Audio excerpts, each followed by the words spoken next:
Hey y'all, I decided to do a reading today on Alane Yandrick. I think that's how you say his name. It's a new show that I've been checking out on called To Have and To Hold in Charlotte. I guess they're located in Charlotte. And I kinda like this the show. I'm not gonna complain. So far I'm all team Clinton and Ursula. Like, I believe that their love and their bond is the real deal. Like, all the rest of them, they seem to be confused. I don't even think they know what they want. They just at a point in their life where they're confused. But what drew me to want to do a reading on Alane and Yandrick, because I don't know, their whole vibe and their presence and what they're trying to persuade us to see, what they want us to see, is just not. You can feel how I can feel how authentic it is. Like, I feel like it's made up and just for TV. So I did draw a couple of cards. For my Angel, Goddess, and God deck, the first card I received was the Goddess of Compassion. And with this card, and what question I asked is, what do they both have in common? Like, what is the common thread that, that keeps them linked, that makes them feel like he's the one or she's the one? And I got the Goddess of Compassion, and it's at the bottom. It says, self-criticism is diminishing your sense of self-worth. So I believe that their relationship is built on building each other up. That's something they have in common. They both want to build each other up. They both are, I get a sense of probably low self-esteem, not feeling worthy enough, not feeling like they're worthy to what they have or what they're working towards. So this is what they have in common in their relationship. This is what hold the threads together. They both are hard on themselves, and I think they both try to lift each other up. The overall energy that I got, which was at the bottom of the deck, is the Ten of Swords. So with this card, I feel like something is coming to an end.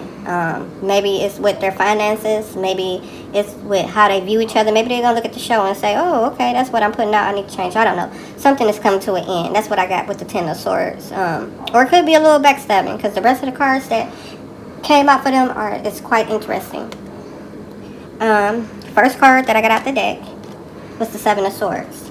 And I never noticed this before, but I just noticed that it's a little cat that's looking right at the man with the Seven of Swords. Like, she knows exactly what he's doing.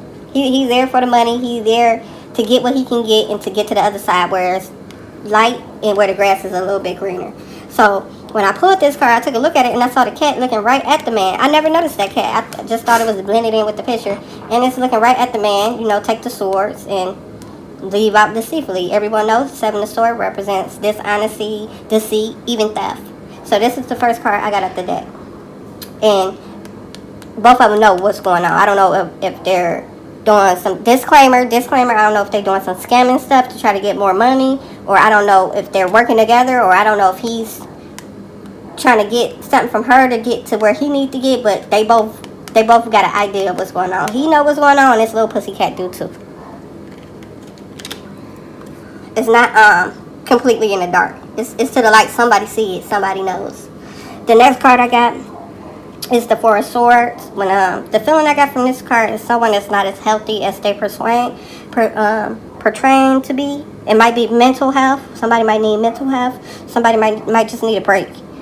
With this card, I get the feeling of needing a break. Not as healthy as you look. What health problem this could be, I'm not sure. It might be mental. It might be something going on with the heart. It might be something going on with the liver. I'm not sure. But someone is not as healthy as they look on TV.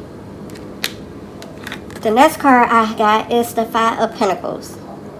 The feeling I'm getting from this card is that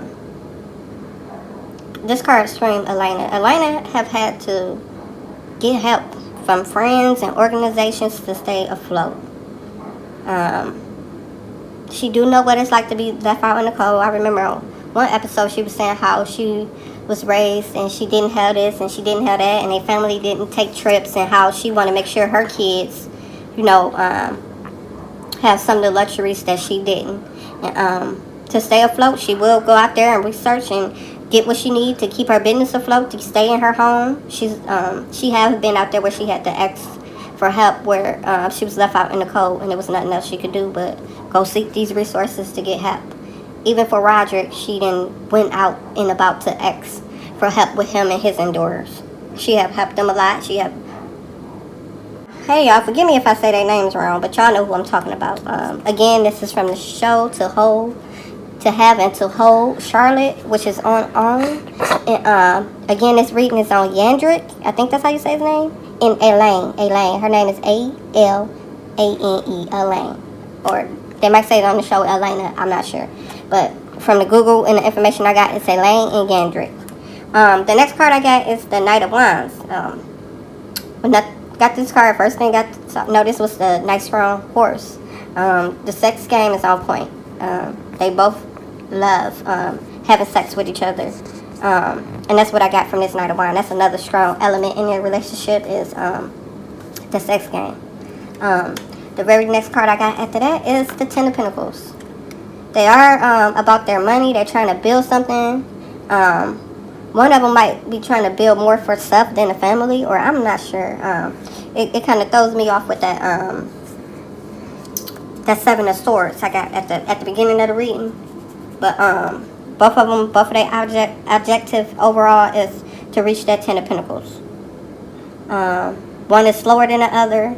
One is more on gain and know everything that's going on. The reason why I said one is slower than the other because the turtle and the little rat up here at the top stood out a little bit for me. One is slow, but one is smart and wise and know how to survive. Which I think the turtle is Alane and the rat is Yandrick. But this is just my intake. Disclaimer.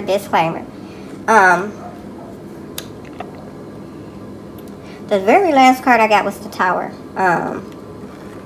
I don't know if this is going to play out on TV. I don't know if this is going to play out personally for them. Something that's in their house that will stay in their house. But it will be a tower moment. Something will fall apart. Someone has not been as honest. There's some dishonesty. There's some dishonesty, and there is some kind of theft going on. I don't know. Is it them working together as a team, or if it's something else? The card's not telling me all that, but there will be a tower moment where everything will fall apart. And it like the man stand out to me on this one, and it might be dealing with Yandrick. Like something he working on is going to fail, and it's going to be a tower moment that really knock him on his ass. So this is basically the reading I got on Yandrick and Alane from To Hold and Have, the new show that's on. And I hope you guys like and subscribe.